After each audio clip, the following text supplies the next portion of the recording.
세 번째 보는 절기인데요. 이 절기는 천이삭, 천열매를 드리는 절기라고 볼 수 있습니다. 옛날 번역에는 이거를 초실절이라는 단어로 썼었죠. 그러면 이거는 언제가 되냐면 시기적으로 유대인의 이런 달력에서 3월이나 4월경이 되어집니다. 그러면 이게 6월절을 지키고 바로 그 다음 날 이 절기를 지키는 겁니다. 그러니까 여러분 어제 우리가 봤을 때 6월절은 애굽에서 해방된 날이죠. 그리고 6월절 하루 이렇게 성회로 모인 다음에 그게 안식일입니다. 그리고 월요일 날부터 그 다음 안식일까지는 무교절로 지키게 되는데 그 6월절 지나고 첫 번째 월요일 주일이죠. 지금으로 말하면 첫 번째 나오는 그 날이 이제 무교절의 첫날인데 그날 바로 이 초실절이라고 하는 첫 열매를 드리는 날이라고 볼 수 있어요. 그럼 여러분 우리가 보통 우리나라에서 예수님의 고난주간 그리고 부활절이 보통 언제입니까? 3월이나 4월 중에 있죠. 요거는 음력으로 이렇게 계산을 해서 따지기 때문에 날짜가 자꾸 바뀝니다. 그 양력 날짜가 자꾸 바뀌는 거죠. 그래서 3월이 될 수도 있고 4월이 될 수도 있는 건데 이때가 이제 유대인들의 그 지역에서는 보리를 추수하기 시작하는 때예요. 가을에는 밀을 추수하고 봄에는 보리를 추수하는데요. 이 보리를 추수하는 시기와 6월절이 시작하는 시기가 거의 이제 비슷하게 되어지는데 그러니까 이제 한 해 농사의 첫 열매를 거두면서 그 첫 열매 한 단, 곡식 한 단을 하나님께 가지고 와서 제사장에게 드리는 거고요. 그러면 그 제사장이 그 곡식단 한 단을 또 하나님께 흔들어서 요제로 드리게 되는데 여러분 이 6월절이라는 게 이스라엘 백성이 어디에 있든지 거기서 지키는 게 아니고 다 어디로 와야 돼요? 하나님의 성전으로 모여와야 되죠. 그리고 거기서 이제 이 6월절을 일주일 동안 지키게 되어지는데 그때 이제 이 백성들이 이 첫 열매도 가져오는 거예요. 그럼 이스라엘 백성 전체가 이제 첫 열매 한 단씩을 가지고 왔을 때 그것이 이제 모여질 때 거기서 제사장이 한 단을 취해서 하나님께 드리고 나머지 모든 전체는 다 누구에게 주냐? 제사장에게 주는 것을 우리가 볼 수 있는데요. 이런 절기는 여러분 보면 10절에 내가 너희에게 주는 땅에 들어가서 너희의 곡물을 거둘 때에 너희의 곡물의 첫 이삭 한 단을 제사장에게로 가져갈 것이요 그랬는데 이거는 광야에서는 지키는 절기가 아니에요. 왜요? 광야에서는 아직 농사를 짓지 않고 있잖아요. 하늘에서 하나님이 내려주시는 만나를 먹고 살고 있기 때문에 이 광야에서는 이 절기를 지키지 않습니다. 근데 이 절기를 미리 가르쳐 주는 것은 가나안 땅에 들어가는 것이 그만큼 확실하다는 것을 하나님이 보장해 주고 약속하는 거예요. 그래서 그때 너희가 가나안 땅에 들어가면 너희들 모두에게 내가 땅을 나누어 준다. 그러면 그때 땅을 받아 가지고 농사를 지으면서 이제 첫 열매가 나올 때 그 첫 열매를 하나님께 드려라 하는 겁니다. 그러면 여러분 이 첫 열매라고 하는 것은 두 가지 의미가 있는데 하나는 가나안 땅에 들어가서 땅을 받아 가지고 처음 농사를 지은 것. 그런데 우리가 이제 앞에서 무슨 얘기가 있었느냐면 가나안 땅에 들어가서 이제 과일을 과일을 우리가 심어가지고 거둘 때에 첫 열매 나오면 그건 먹지 말라 그랬어요. 아무도 먹지 말라. 그냥 땅에 떨어지게 냅두려는 거예요. 그리고 두 번째 해에 또 열매가 맺어지면 그것은 하나님께 다 드려라. 그리고 세 번째 해에 열린 것부터 너희가 먹으라, 그런 말씀을 하셨는데 그거와 비슷한 거예요. 가나안 땅에 들어가서 땅을 받았어요. 그리고 농사를 지어서 열매가 맺어졌어요. 얼마나 감격스럽겠습니까? 40년 동안을 광야를 지나왔는데 그 40년 광야 생활을 마치고 가나안 땅에 들어가서 처음으로 땅도 받았고 내 땅이에요. 거기서 농사를 지어가지고 첫 열매를 거뒀을 때 이들을 얼마나 감격스러웠겠어요. 왜요? 광야 생활을 할 때 그들에게 첫 번째 닥쳐온 큰 위기가 뭐냐면 먹을 것이 없다는 거였어요. 애굽에서 나올 때 가져온 양식이 많지 않았거든요. 근데 광야를 지나는 시간이 길어졌어요. 그러니까 애굽에서 가져왔던 양식 다 떨어지고 이 광야에서 음식을 구할 곳이 하나도 없어요. 그러면 당장 우리는 죽을 수밖에 없다는 생각이 드는 거거든요. 이거는 심각한 위기죠. 그것도 한두 명도 아니고 200만 명 이상의 이 백성이 그렇게 광야에서 먹을 것을 구할 수 없는 상태인데 누가 봐도 다 죽는 거예요. 근데 하나님이 대책도 없이 그곳으로 끌고 온 게 아니고 하늘에서 만나를 비처럼 내려가지고 그들이 마음껏 배불리며 먹고 살게 해 주셨어요. 그런데 이제 가나안 땅에 들어가 땅을 받았고 농사를 지어서 첫 열매를 거뒀다. 이게 얼마나 감격스러운 일이겠느냐 하는 거지요. 요즘 뭐 심심치 않게 도시에서 살던 사람들이 귀농을 해가지고 시골에 정착해서 이제 살게 되어질 때 농사라는 게 아무나 지을 수 있는 게 아니잖아요. 그것도 다 경험이 필요하고 노하우가 필요하기 때문에 이 농사 짓는 걸 배워가지고 이제 땅을 준비해서 뭐든지 이제 심어가지고 농사를 거두는데 그 첫 번째 열매를 거뒀을 때 그들이 얼마나 감격스럽겠어요. 그건 하나님이 주신 겁니다. 그죠? 이 농사를 이렇게 해보면 알지만 아무리 농사를 진다 해도 이게 열매를 거두기까지 이게 보통 어려운 게 아니잖아요. 쌀이라고 하는 한문이 쌀 밑자를 쓰는데 그 쌀 밑자는 열십자에다가 위아래로 이렇게 점을 4개를 찍게 되는데 그게 한문으로 풀어보면 88자라는 단어예요. 88. 그러니까 여러분 그 얘기가 뭐냐면 쌀 한 토를 거둘 때까지 농부의 손길이 88번이 간다. 그래야 쌀 한 토를 얻을 수 있다. 그런 의미가 들어있는 한자거든요. 그러니까 한 알에 이 곡식을 거둔다고 했을 때 정말 많은 농부의 수고가 필요한데 그런데 여러분 농부의 수고가 있다 해도 그게 다 내 거 되는 게 아니잖아요. 어제 같은 날 어땠어요? 갑자기 날이 추워지고 바람이 엄청 세게 불었는데 아마 논의 벼가 이 바람에 의해서 확 엎친 데가 많았을 거예요. 그리고 과일이나 이런 것들이 갑자기 추워지고 바람이 불어가지고 상하고 떨어진 것들이 굉장히 많을 거예요. 그럼 농사 짓는 사람들 입장에서는 지금 막 추수할 때인데 추수 바로 앞에 두고 이런 상황이 벌어지면 그거 얼마나 속상하고 안타까운 일입니까? 그런데 이렇게 가나안 땅에 들어가서 하나님이 땅도 주셨고요. 거기서 첫 열매를 거뒀다고 했을 때 이거는 정말 하나님 앞에 감사하지 않을 수가 없는 거지요. 그래서 하나님 이 첫 열매를 거두면 반드시 하나님께 와서 먼저 드리고 그 다음에 너희들이 먹을 것을 먹으라.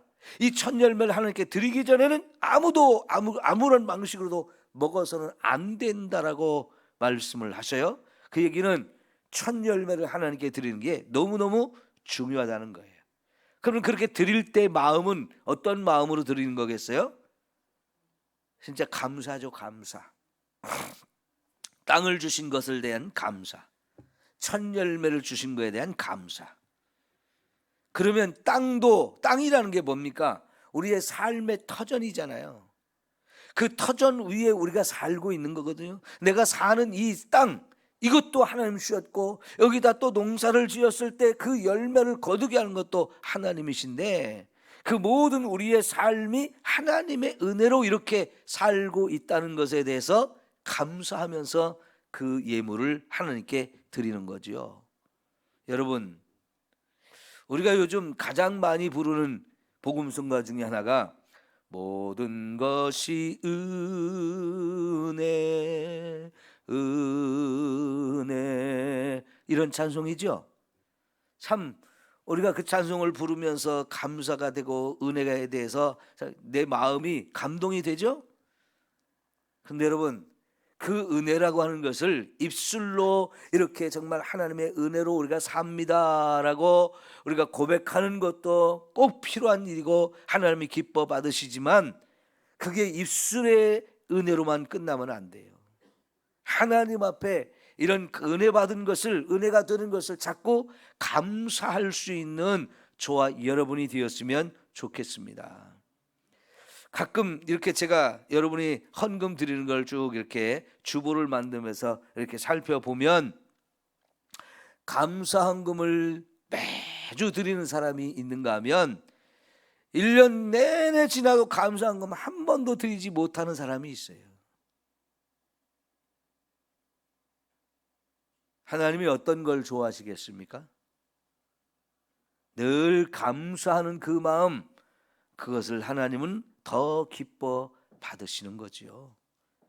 입술로만 감사하지 말고 진짜 하나님 앞에 내 것을 드리는 그 감사가 있기를 원합니다. 왜요? 지금 이 곡식이라는 게 뭡니까? 사느냐 죽느냐의 문제잖아요.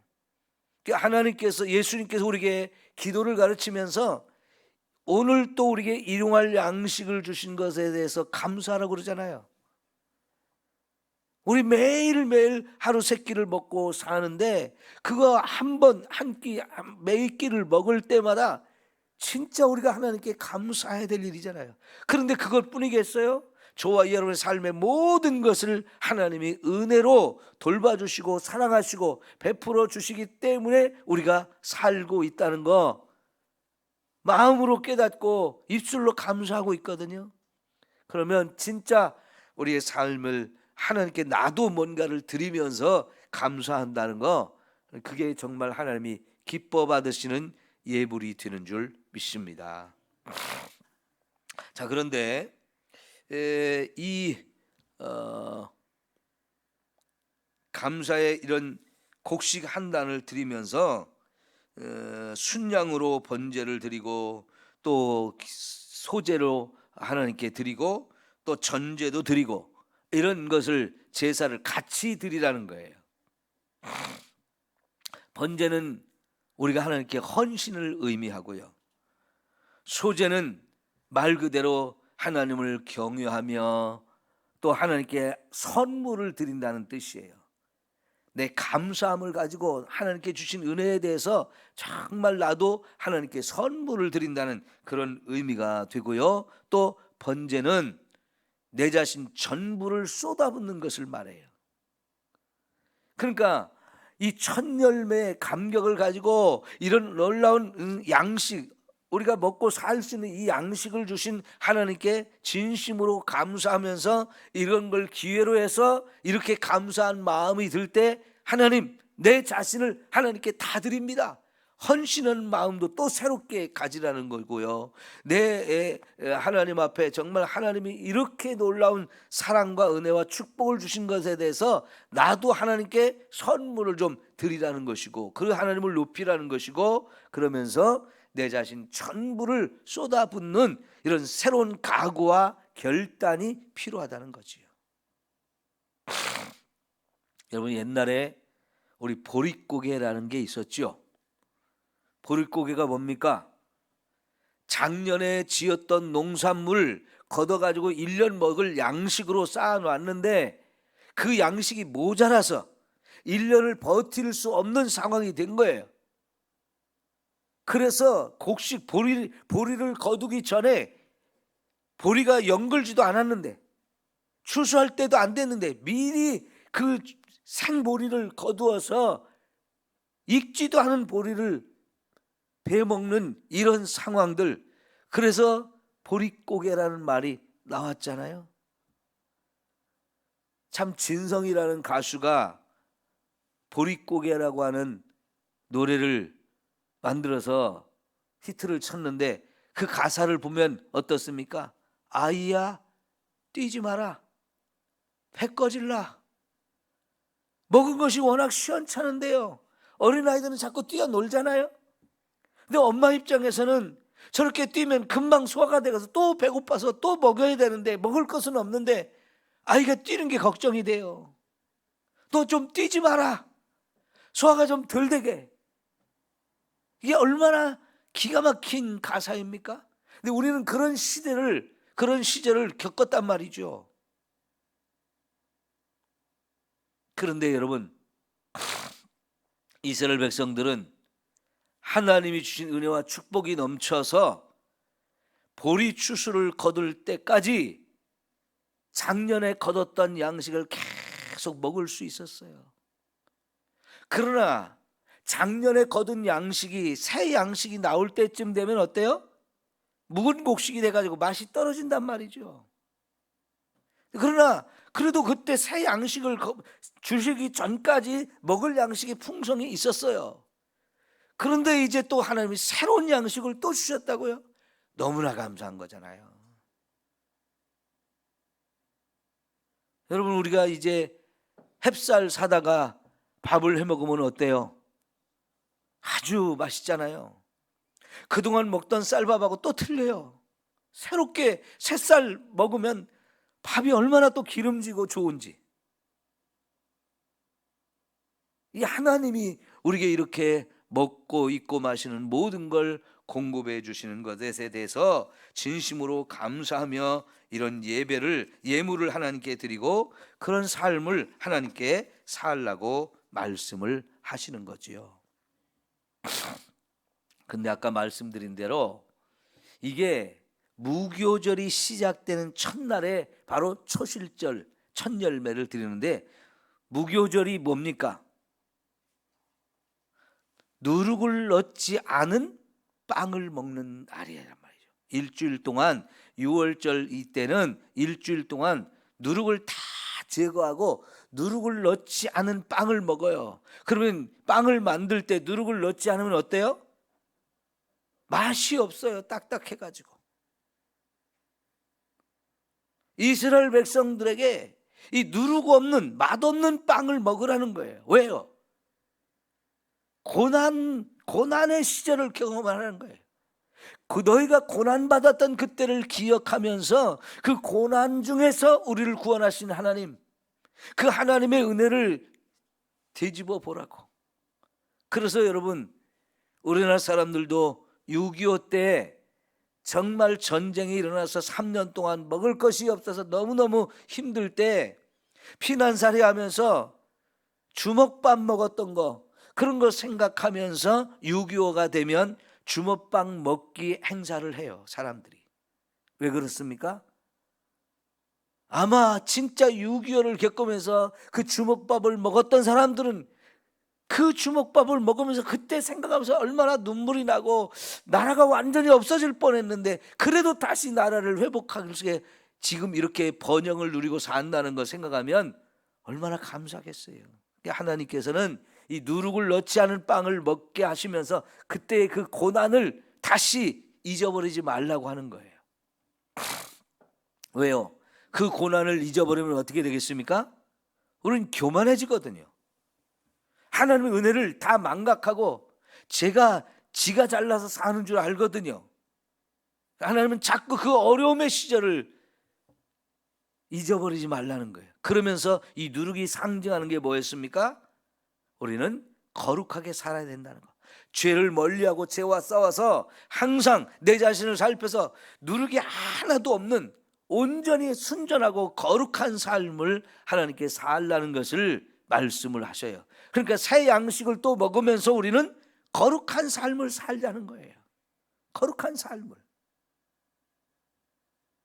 그걸 새롭게 결단하고 그동안 죄지었던 모든 걸 다 청산하고 새롭게 믿음으로 나 거룩하게 살겠습니다. 새로운 결단을 하고 헌신하면서 또 새로운 출발을 하게 하시는 거지요. 마지막으로요, 이게 첫 열매라는 게 신약에 오면 바로 예수님을 상징하는 거였어요. 예수님은 첫 열매다. 첫 열매는 다른 모든 거의 대표예요. 그러면 여러분, 요한복음 1장 12절에 영접하는 자 곧 그 이름을 믿는 자들에게는 뭐라고 그랬어요?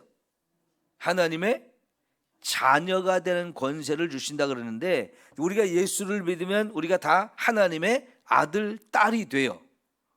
그럴 때 우리가 가정에서 여러 자녀를 낳으면 장남, 차남 이거 순서를 정하잖아요. 그죠? 이걸 따져요, 우리는. 그럴 때 장남 가장 중요하게 생각했어요. 성경에서도 이 장남을 그 첫 열매라고 말해요. 그 장남, 그래서 모든 형제의 대표예요. 머리예요. 그래서 유월절을 지키면서 이스라엘 백성이 반드시 해야 되는 것이 뭐냐면 그 장남을, 가정마다 있는 장남을 하나님께 드리는 의식을 반드시 행합니다. 왜냐하면 그 장남이 죽을 뻔했다가 살아났잖아요. 그 장남이 죽는다는 것은 모든 사람이 다 죽는다는 걸 뜻하는데 모든 사람이 다 살아난 거예요. 그래서 장남을 하나님께 또 새롭게 드리는 이 헌신을, 의식을 행한단 말이죠. 너는 하나님께 바쳐진 자다, 너는 하나님의 것이다 라고 이렇게 그런 의식을 꼭 행한다고요. 그럴 때 예수님이 우리의 첫 열매가 되었다. 그 얘기는 예수님이 하나님의 아들이잖아요. 그리고 우리는 그 예수님이 장남이고 그 예수님 다음에 둘째, 셋째, 넷째 이러면서 저와 여러분의 순서가 오는데요. 그러니까 예수님은 하나님의 자녀가 된 모든 사람들의 첫 열매, 장남이 되시는 거예요. 그래서 예수님이 우리의 형님이에요. 제일 큰 형님. 하나님을 아버지로 모시는, 하나님이 우리 아버지가 된 이 하나님의 자녀들 가운데서 예수님이 제일 큰 형님이에요.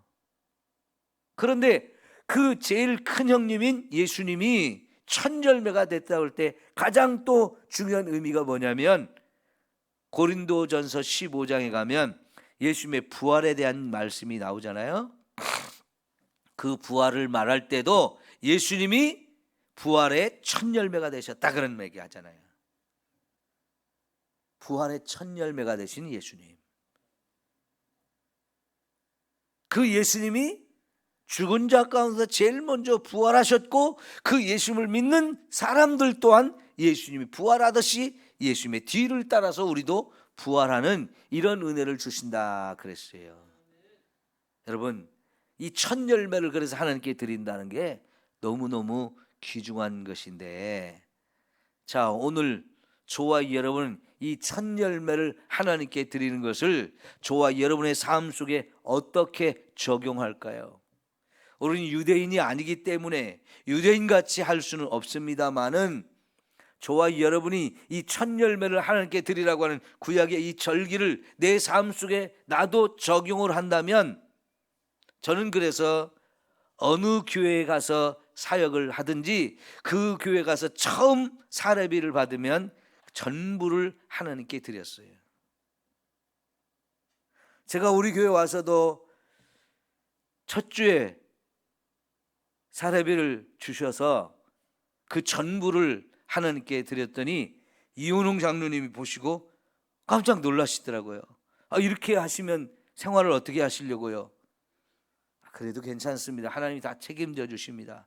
그런 믿음으로 이렇게 제가 드린 기억이 있는데요.